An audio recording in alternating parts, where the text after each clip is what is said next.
પ્રભુ ઈસુના પવિત્ર અને ત્રિએક નામમાં વાલા ભાઈઓ અને બહેનો, આપ સર્વને લોગોસ બાઇબલ સ્ટડી તરફથી હું પ્રેમી સલામ પાઠવું છું.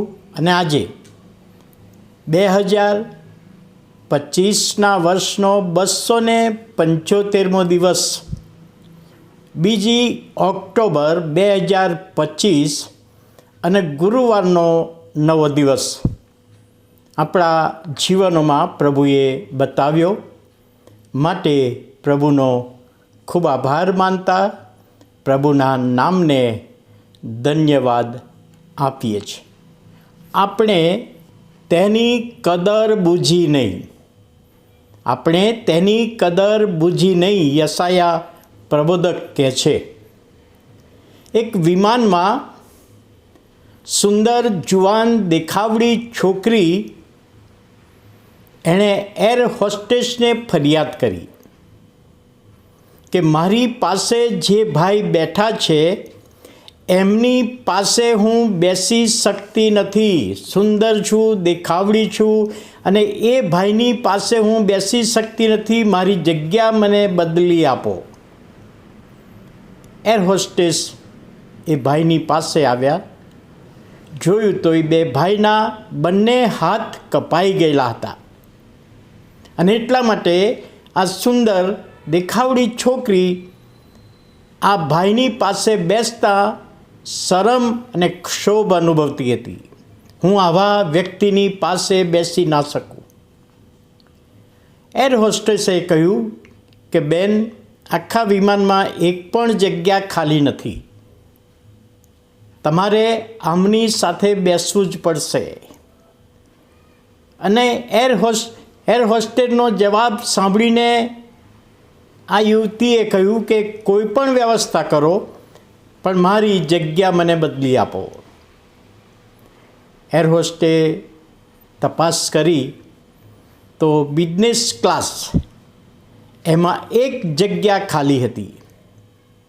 બિઝનેસ ક્લાસમાં એક જગ્યા ખાલી હતી અને એર હોસ્ટેસને આવીને કહ્યું કે બેન, તમે કહ્યું તો મેં જગ્યા જોઈ તો બિઝનેસ ક્લાસમાં એક જગ્યા ખાલી છે.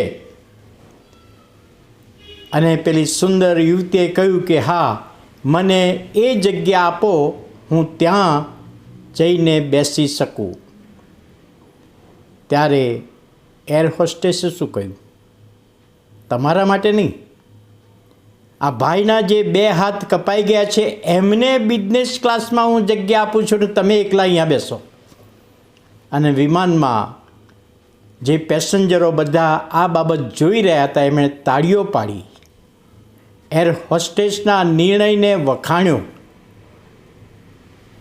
પેલા ભાઈ જેના 2 હાથ કપાઈ ગયા હતા એ ઊભા થયા. નવી જગ્યા પર જતાં પહેલાં કહ્યું કે હું ક્યારનો પણ જોઈ રહ્યો છું કે આ સુંદર યુવતી એ મારી પાસે બેસતા ક્ષોભ અનુભવે છે. ત્યારે મને મારા મનમાં થયું કે મેં આ બેનને માટે, દેશના સંરક્ષણને માટે મારા હાથ મેં ગુમાવ્યા. દેશનું રક્ષણ કરવાને માટે મેં મારા હાથ ગુમાવ્યા. ત્યારે આ બેન એ કહે છે કે મને ક્ષોભ લાગે છે, શરમ લાગે છે. અને ભાઈએ પ્રશ્ન કર્યો પોતાની જાતે, શું આવા લોકોને માટે મેં મારા 2 હાથ ગુમાવ્યા? વાલા ભાઈઓ અને બહેનો, યશાયા પ્રબોધકનું પુસ્તક તેનો 53મો અધ્યાય ને 3જી કલમ, તે માણસોથી ધિક્કારાયેલો તથા તજાયેલો હતો, દુઃખી પુરુષને દર્દનો અનુભવી હતો. તેને જોઈને આપણે આપણું મુખ અવળું ફેરવીએ એવો તે ધિક્કાર પામેલો હતો અને આપણે તેની કદર બૂઝી નહીં. યશાયા પ્રબોધકે આજે ભવિષ્યવાણી એ પ્રભુ ઈસુના માટે કાંટાનો મુગટ માથે મૂક્યો છે લોહી વહી રહ્યું છે, પરસેવો થયો છે, થાકી ગયા છે ને એની સામે જોતાં આપણને શરમ લાગે એવું કે છે આપણું વલણ.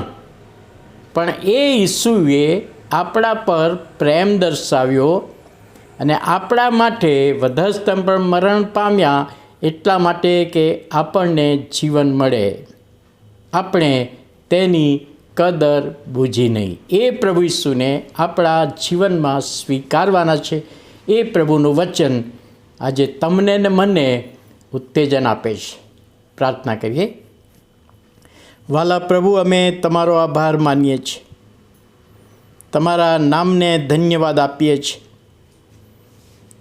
ધિક્કારાયેલા, તજાયેલા, દુઃખી પુરુષના અનુભવી અમે કદર બૂજી નહીં. એ પ્રભુ ઈસુ, વધસ્તંભે તમે મરણ પામ્યા, અમે તમને સ્વીકારીએ એ તમે આશા રાખો છો. આજનું મનન સર્વ રીતે આશીર્વાદિત બને વિનંતી અને પ્રાર્થના ઈસુ પ્રભુના નામમાં સાંભળો, માન્ય કરો. આમેન.